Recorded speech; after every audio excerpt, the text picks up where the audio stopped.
وصفه فيش اند شيبس. انا بس عايزاكم تسمعوا صوت القرمشه مع الصوص. كلام تاني. شوفوا، اول حاجه هنقطع البطاطس يعني تكون كده. عندي هنا الميه بتغلي، هملحها واضيف فيها البطاطس، هتاخد تقريبا 5 دقايق ونطلعها.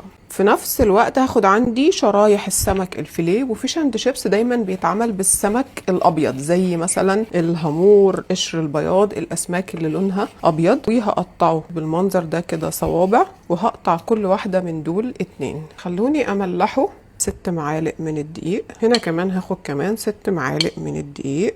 انا عندي خلطة اللي هغمس فيها السمك على طول، والخلطة التانية اللي هحط فيها الصودا اللي هتديني الطبقة الكريسبي من بره. بحط المقادير المشتركة في الاول، يعني هنا هحط ملح، هنا هحط ملح، فلفل على الاتنين، وبودرة ثوم، بابريكا.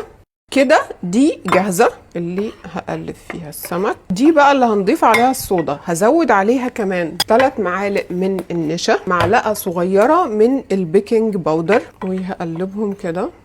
هطلع البطاطس هنقليها في الزيت كده، خليها تاخد وقتها، ونحضر مع بعض صوص الترتار اللي هنقدمه معاها. هاخد تقريبا 3 معالق من المايونيز، معلقة من المستردة، خيار مفروم مع شوية من مية المخلل، شوية شبت مفروم مع السمك. بيطلع حاجة رهيبة. واقلبهم كلهم مع بعض. ده اسهل طريقة لصوص الترتار. هيا شوفوا، طلعها.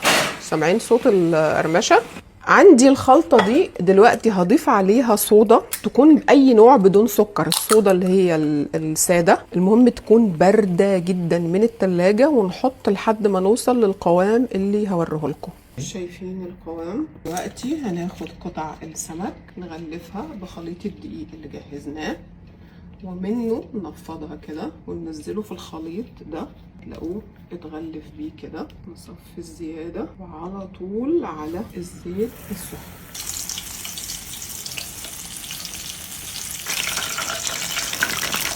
طلعه هنا كده.